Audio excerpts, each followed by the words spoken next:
And now, it's time for another Dice Tower review with Tom Vasel. Today we're talking about Robbin eggs, which is a cool visual effect here with eggs. And I honestly thought when I first got it that this was kind of like Hi-Ho Cheerio, where you grab eggs instead of cherries, and I saw some eggs had numbers on them. I was not expecting the somewhat cerebral game that it is. Let me show you.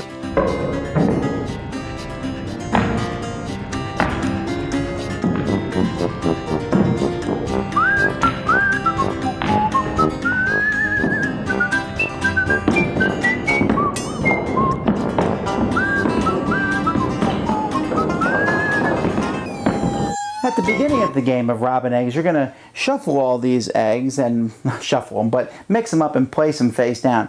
Each egg that is blue will have a positive number from 1 through 12 on it, and each of these eggs that is green will have a negative number on it from -1 to -6.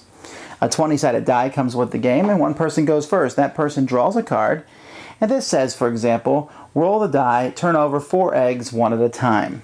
Well, what does that mean? It means first I roll the die, and of course I rolled it onto the floor, which never counts. So we'll try it again. First I roll the die, and you can see there that I rolled a 9.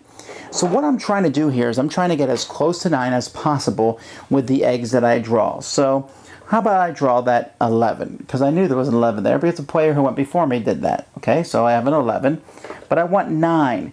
And this one says I have to turn over 4 eggs one at a time. So I take this one here, well that's -6, and I need to do 4 eggs, so now I'm at 5. So then I turn over this one here, and that's 3. Okay, and so I'm looking for the 1. I turn this one over, oh man, did I just get busted, 8. So I have 19, 22, 22 minus 6 is 16, and I was trying to get a 9. 16 minus 9 is 7, so I would score 7 points. Points are scored on this scoring sheet. You can see here's an example of a game, and each time that you play, you score how many points. You're trying to get 0, because at the end of the game, whoever has the lowest score is the winner of the game. But you have to follow the instructions on the cards. Now, sometimes a card lets you get an automatic 0, and then you get to mix up all the eggs. Sometimes you can take points from other people, but most of the time it will tell you how many eggs you're going to turn over. Sometimes it tells you exactly what colors, but it's different each time. After 5 rounds, whoever has the lowest score, as I said, is the winner. All right, so we're here to talk about Robbin eggs, and this is a game which looks like it's for little kids. It says 7+, but I actually think that it can be a little tougher than that, because there's negative numbers involved, and you're trying to minimize, maximize, getting as close to the die roll as you possibly can. It's a fascinating exercise, but let's see if kids like it. What'd you think? I really liked it, how to, when you added all the eggs and took away numbers. It was really fun. Okay, it's very mathematical. Yes. What do the other two think? Help me with math.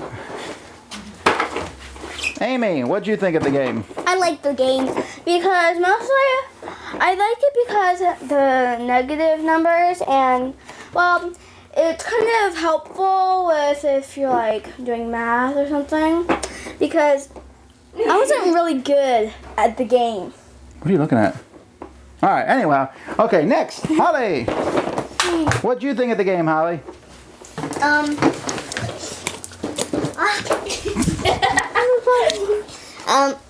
We'll edit all that out. I kind of didn't like it because the eggs were boring, and it only had a couple of rounds, and it was short. Okay, actually it was Holly had a more difficult time because of the numbers and negative numbers. Kids are not necessarily going to, especially younger kids, are not going to intuitively pick up the fact that you're trying to get close to that number, that target number. Usually kids are used to saying, ooh, 10, woohoo, ooh, 1, it's not as good.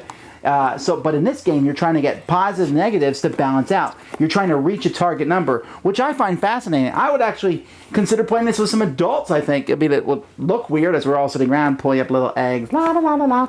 But for older kids, this is a really good game. And it is an educational game, but it's fun, and it has a die roll. I liked it. It's a great kids game. Robbin eggs. Thanks so much for watching the Dice Tower videos. Find more great videos and reviews, as well as our top-rated audio podcast, at dicetower.com. You can also find the latest board game news at dicetowernews.com. I'm Eric Summerer, and you've been watching The Dice Tower.